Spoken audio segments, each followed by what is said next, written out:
السلام عليكم ورحمة الله، عاملين ايه؟ هنعمل النهاردة مع بعض بإذن الله الكبدة الإسكندراني في البيت، نظافة وطعم ومش مكلفة. هتاكلي منها انت وأولادك وانت مطمنة عارفة انك بتاكل ايه وجايبة الكبدة مصدرها منين. هنحتاج للكبدة فلفل وطماطم وفصين توم وبصلاية كبيرة مع شوية توابل بقى بتاعة الكبدة، كزبرة ناشفة على كمون على معلقتين خل. هيدينا الطبق الجميل اللي هيفتح النفس ده، وكل اللي ياكله هيقول تسلم ايدك يا مامي، عامله احلى كبده احسن من بره. يلا بقى نسمي بسم الله وهنشوف نعمل الكبده الجميله دي ازاي. كده اول حاجه بنجيب بصلايه كده تكون حلوه كبيره، وبنحط عليها شويه زيت، وممكن نضيف عليهم معلقه سمنه، شيء اختيار. عايزين تضيفوها تمام، مش عايزين خلاص يبقى شويه زيت وخلاص. نمسك البصلايه كده نقعد ان احنا نحمر فيها، مش عايزينها لونها يكون احمر ولا عايزين البصلايه تكون نيه، يعني تكون مستويه كده، و بحيث ما تبقاش لا مره في بقنا ولا هي نحسها يعني نيه تضايقنا في الاكل. البصل ده البصل اللي هو القديم، فما بياخدش معانا وقت في التحمير. وعندنا هنا فلفل رومي وفلفل سبايسي، عندنا طماطم متقطعه، عندنا فصين توم حلوين قوي. الفصيل التوم مع الكبده بيدوها طعم حلو قوي، ونكهه بتكون ما شاء الله حلوه يعني. كده نزلنا على البصل بالكبده،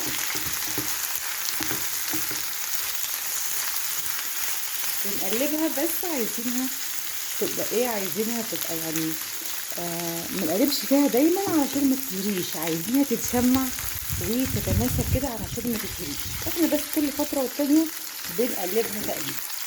طبعا هنا الفصين التوم نحطهم يدوا ريحه حلوه. نبدا ان احنا نقلب، هي لو فيها حاجه مجمده مع التقليب والسخونيه هتفك. طبعا الكبده دي انا بجيبها يعني مع كل اسبوع مع الفراخ والحاجه، بحطها في الفريزر وبطلع استعملها يعني. فلو ما فكتش قوي مفيش مشكله، هي مع السخونه هتفك. بصوا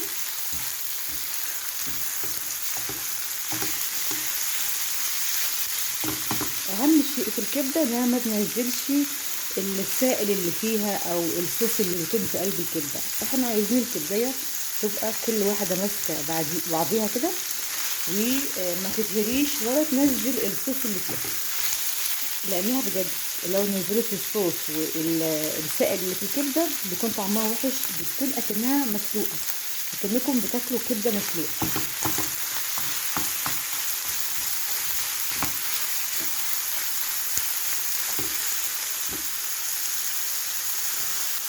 انا عايزاها توصل للمرحله دي كده. بصوا مفيش اي سائل ولا اي صوص، دول شويه الزيت اللي احنا حاطينه زي الفل. هنضيف عليهم بقى شويه ملح وشويه كزبره ناشفين، شويه فلفل اسود، شويه كمون، علشان تتبل معانا وتدينا الطعم الجميل اللي احنا طبعا متعودين عليه. بسم الله الرحمن الرحيم.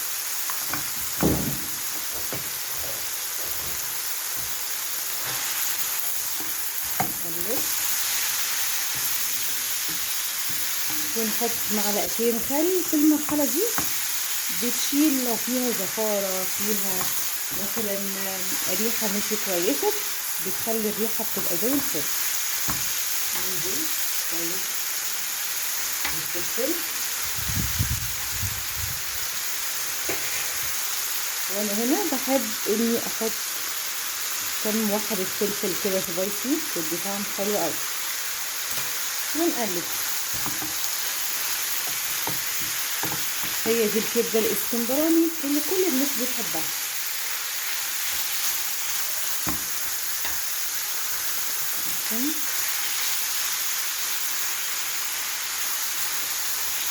نحط دول كمان. يلا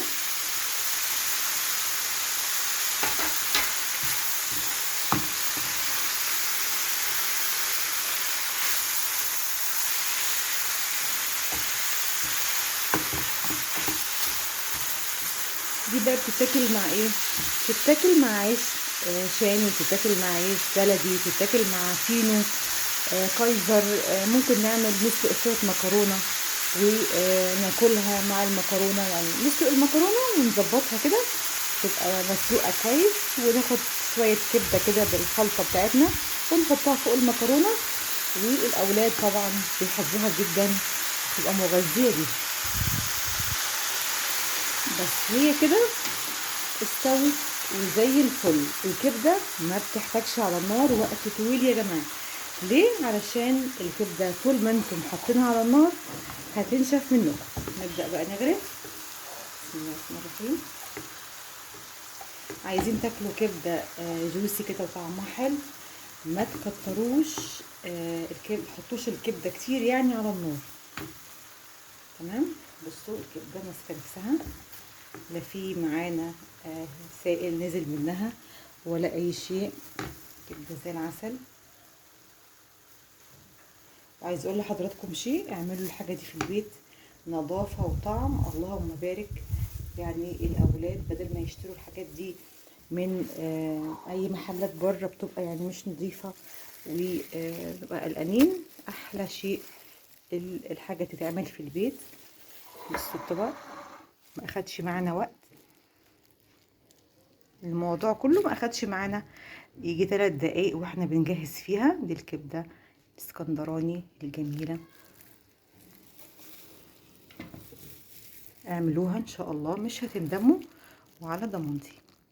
اللي مش متابعني تابعني يا حبايبي، واعملوا لي اشتراك بعد اذنكم في القناه، واكتبوا لي كومنت، ونفسي كده ربنا يصلح الحال. ده كده الكبده يا حبايبي شكلها النهائي، بالف هنا وشفا للي هياكلها. جربوا الطريقه دي هتعجبكم ان شاء الله وعلى ضمانتي. الكبده احسن بكتير ما بنشتريها من المحلات بره، لا احنا عارفين مصدرها ايه ولا عارفين نظافتها ايه. ما تنسوش بقى تابعوني واعملوا اعجاب، ومع السلامه، باي باي.